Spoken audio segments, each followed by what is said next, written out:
కాబట్టి ప్రియులారా, రెండవ భాగంలోనికి వెళ్తున్నాం. మనుషుల హృదయాలను దేవుడు ఎరిగినటువంటి వాడు. ఈ విషయాన్ని మనం గుర్తుంచుకోవాలి.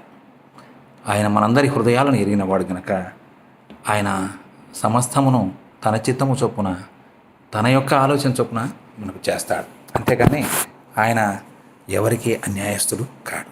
మనం చేసిన దానికి ఆయన అన్ని చూస్తున్నాడు అనే దాన్ని మనం ఆలోచన చేయాలి. అందుకనే ఇర్మియా గ్రంథంలో 17వ అధ్యాయము 9వ వచనంలో అంటాడు, హృదయము అన్నిటికంటే మోసకరమైనది, ఘోరమైన వ్యాధి కలది. ఘోరమైన వ్యాధి కలిగినటువంటి హృదయాన్ని మనం కలిగి ఉన్నాం. అన్నిటికంటే మోసకరమైనది. మన హృదయాన్ని దేవుడు పరిశీలిస్తున్నాడు. గుర్తుంచుకోండి, మన హృదయం ఎలా ఉండాలని కోరుకుంటున్నాడు? పవిత్రంగా ఉండాలి. అయితే మానవుని హృదయం ఎలా ఉందంటే, హృదయం అన్నిటికంటే మోసకరమైనది, అది ఘోరమైన వ్యాధి కలది, దాన్ని గ్రహింపగలవాడెవడు అని అంటున్నాడు. కాబట్టి మన హృదయాన్ని దేవుడు చూస్తున్నాడనే విషయాన్ని మనం మర్చిపోకూడదు. మత్తయి సువార్త 5వ అధ్యాయము 8వ వచనం, 5:8, హృదయ శుద్ధి గల వారు ధన్యులు, వారు దేవుని కుమారులు అనబడుతురు, వారు దేవుని చూచెదరు అని ఉంది. దేవుని చూస్తారు. హృదయ శుద్ధి చాలా అవసరం. నూనె శుద్ధి ఉంది, దేహ శుద్ధి ఉంది, దంతశుద్ధి ఉంది. అలానే మన హృదయాన్ని కూడా మనం శుద్ధి చేసుకోవాలి. మన ఇంటిని కూడా శుద్ధి చేసుకుంటాం. హృదయాన్ని ఎప్పటికప్పుడు కడుక్కోవాలి. యేసు రక్తము ప్రతి పాపము నుండి మనల్ని పవిత్రులుగా చేస్తుంది. ఇదిగో, ఒకవేళ పొరపాటున ఏదైనా జరిగిందా, యేసు రక్తంలో కడుక్కోవాలి. యేసు రక్తము ప్రతి పాపము నుండి మనల్ని పవిత్రులుగా చేస్తుంది. దేవుని సన్నిధిలో నిందారహితులంగా, ఎలాంటి కల్మషం లేనటువంటి పరంగా మనం దేవుని సన్నిధిలో కనపడాలి. అపొస్తలుల కార్యములు 15వ అధ్యాయము 8వ వచనంలో ఆడొక మాట అంటాడు. 15:8, 7వ వచనం నుంచి అపొస్తలులతో మాట్లాడుతూ పేతురు లేచి మాట్లాడుతున్నాడు. సహోదరులారా, ఆరంభమందు అన్యజనులు నా నోట సువార్త వాక్యం విని విశ్వసించులాగున మీలో నన్ను దేవుడు ఏర్పరచుకొనని మీకు తెలియను. నా నోట సువార్త వాక్యము విని విశ్వసించులాగున మీలో నన్ను దేవుడు ఏర్పరచుకోండి మీకు తెలియను. మరియు హృదయములను ఎరిగిన దేవుడు మనకు అనుగ్రహించినట్టుగానే వారికిని పరిశుద్ధాత్మను అనుగ్రహించను. అన్యులు ప్రభువును నమ్ముకుంటున్నారు. ఆ విషయం తెలిసి పేతురు లేచి మాట్లాడుతున్నాడు. మన నోటి సువార్త వలన దేవుడు వాళ్ళను కూడా ఏర్పాటు చేసుకున్నాడు. అంతేకాదు, మన హృదయములు ఎరిగిన దేవుడు వారి హృదయాలను కూడా దేవుడు ఎరిగినాడు గనక ఆయన పరిశుద్ధాత్మను వారికి అనుగ్రహించి ఉన్నాడు.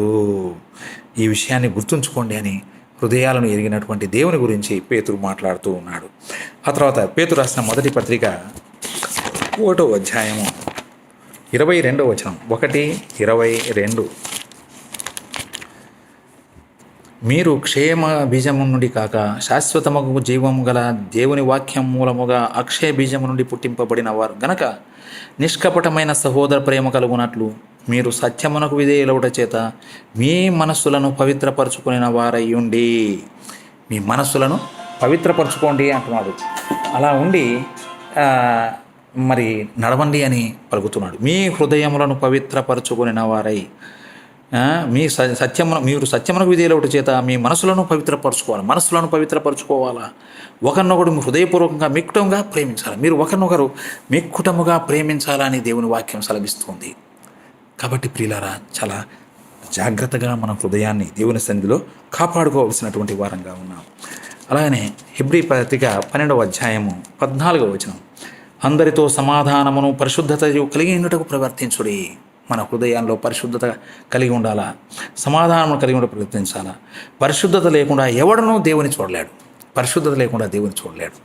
దేవుడు మనల్ని కూడా చూడడు. మనం చూడలేము, దేవుడు మనల్ని చూడడు. మనల్ని పక్కన పెడతాడు. పరిశుద్ధత అనేది చాలా ప్రాముఖ్యమైనది. పరిశుద్ధత లేకుండా ఎవడు ప్రభువును చూడడు అని దేవుని వాక్యం సెలవిస్తుంది. చివరిగా ఒక మాట చదువుకొని మనం ముగించుకుందాం. మొదటి యోహాను రాసిన పత్రిక 3వ అధ్యాయము 2-3 వచనాలు, ప్రియులారా, ఇప్పుడు మనము దేవుని పిల్లలమై ఉన్నాము. మనమిక ఏమవుదమో అది ఇంకనూ ప్రత్యక్షపరచబడలేదు, కానీ ఆయన ప్రత్యక్షమైనప్పుడు ఆయన ఉన్నట్లుగానే ఆయనను చూతుము గనుక ఆయనను పోలి ఉందమని ఎరుగుదుము. ఆయన యందు ఈ నిరీక్షణ పెట్టుకొనిన ప్రతివాడును ఆయన పవిత్రుడై ఉన్నట్టు తన్ను తాను పవిత్రునిగా చేసుకొనును. ఆయన పవిత్రుడై ఉన్నట్టు తన్ను తాను పవిత్రునిగా చేసుకోవాలి. హృదయాలను అంతరంగములను ఎరిగినటువంటి వాడు. కాబట్టి ప్రియులారా, మన పవిత్రతను మనం కొనసాగించాలి. యేసు రక్తము ప్రతి పాపము నుండి మనల్ని పవిత్రులుగా చేస్తుంది. ఇదిగో పాపిని గురించి ఒక హెచ్చరిక. ఇంకా నీ పాపంలోనే జీవిస్తున్నావా? నీ హృదయాలు ఎరిగినటువంటి వాడు. నీ పాపం వల్ల నువ్వు నరకానికి పోతావు. అయితే యేసుక్రీస్తునందు విశ్వాసం ఉంచడం ద్వారా నీ పాపాలకు క్షమాపణ కలుగుతుంది. నువ్వు యేసు రక్తము ప్రతి పాపం నుండి నేను పవిత్రులుగా చేస్తుంది. అంతేకాదు, మొదటి యోహాను రాసిన పత్రిక 2వ అధ్యాయము 1వ వచనంలో కూడా ఒక మాట చెబుతుంది. చిన్నపిల్లలారా, మీరు పాపం చేసుకున్నట్టుగా ఈ సంగతులు రాయిచున్నాను అంటున్నాడు. ప్రభువున మీ విశ్వాసయాత్రలో సాగుతున్న మనము పాపం చేయకుండా ఉండడానికి దేవుడు ఈ మాటలు రాస్తాం. ఎవడైనా నువ్వు పాపం చేసినట్లా నీతిమంతుడైన యేసుక్రీస్తును ఉత్తరవాది తండ్రి వద్ద మనకున్నాడు. ఆయన మన పాపములకు శాంతికరమై ఉన్నాడు. దేవుడు మన పాపంలో క్షమిస్తాడు. తెలిసి తెలియజేసిన తప్పులను క్షమిస్తాడు. ఇంకా ప్రభునందు విశ్వాసం ఉంచలేదా? ఇదిగో క్షమాపణ కోరినట్లయితే ఆయన రక్తంతో కడిగి పవిత్రులుగా చేస్తాడు. ఈ గొప్ప భాగ్యాన్ని నీవు అనుభవించాలని దేవుని యొక్క ఆత్మ ద్వారా నేను కోరుతున్నాను. దేవుడు అలాగే ప్రభువైన యేసుక్రీస్తునందు విశ్వాసం ఉంచండి, పరలోక రాజ్యానికి వారసులు కండి. నమ్మిన వారు యేసు రక్తంలో మరలా కడుక్కొని మీ జీవితాలను పవిత్రపరచుకొని విశ్వాసయాత్రలో కొనసాగండి. ప్రభువు ఒక దినాన్ని వస్తాడు. ఆయన ఉండే స్థలంలో మనల్ని ఉంచబోతున్నాడు. ఆ యొక్క శుభప్రదమైన నిరీక్షణ కలిగిన వారమై మన విశ్వాసయాత్రలో మనం సాగవలసిన వారంగా ఉన్నాం. దేవుడి వాక్యం మన కొరకు దీవించుగాక. ప్రార్థన చేసుకుందాం. కృపా కనికరములు కలిగిన తండ్రి, పరిశుద్ధుడా, నీకే స్తోత్రములు వందనం చెల్లిస్తున్నాం. ఈ మధ్యాహ్నం ఈ ఉదయకాలం మీ ఘనమైన జ్ఞాపం చేసుకుంటున్నాం. యుక్తంగా నేను ఆరాధించాం, మధ్యపాపనములు సమర్పించాం. మీ గురించి ఈ లోకానికి సాక్ష్యం ఇస్తున్నాం. ప్రతి ఒక్కరు యేసు ప్రభువున మీ పరలోక రాజ్యానికి వారసులకు కృప దయచేయండి. నీవు హృదయాలను శోధించువాడు, మా హృదయాలను ఎరిగినటువంటి వాడు. మనుషులు పైరూపాన్ని చూస్తారు, కానీ నీవు మా అంతరంగాన్ని చూస్తున్నావు. నాయన, ప్రతి ఒక్కరిని మీ యొక్క రక్షణలోకి నడిపించండి. పాప క్షమాపణ కలుగజేయండి. అలాగని రక్షించబడిన మేము నీ రక్తంలో గడుపుకున్న వారమై పవిత్రులుగా ఈ లోకంలో సాగలటకు మీ కృపను గ్రహించండి. యేసుక్రీస్తు యొక్క కృప మా అందరిపై సదాకాలం నుంచి నడిపించండి. ఈ కరోనా బారి నుండి మమ్మల్ని అందరినీ తప్పించండి. ఈ మందిరాలు తెరవబడి చక్కటి సహవాసం, ఆనందకరమైన సహవాసం, సంతోషకరమైన సహవాసం, ఆరాధన, ప్రార్థన చేయగలుగుటకు కృప దయచేయమని, ఈ వాక్యం వింటున్న ప్రతి ఒక్కరికి ఆశీర్వాదం దయచేయమని మా ప్రభువైన యేసుక్రీస్తు నామమున చెల్లించి ప్రార్థించి వేడుకుంటున్నాం తండ్రి. ఆమేన్.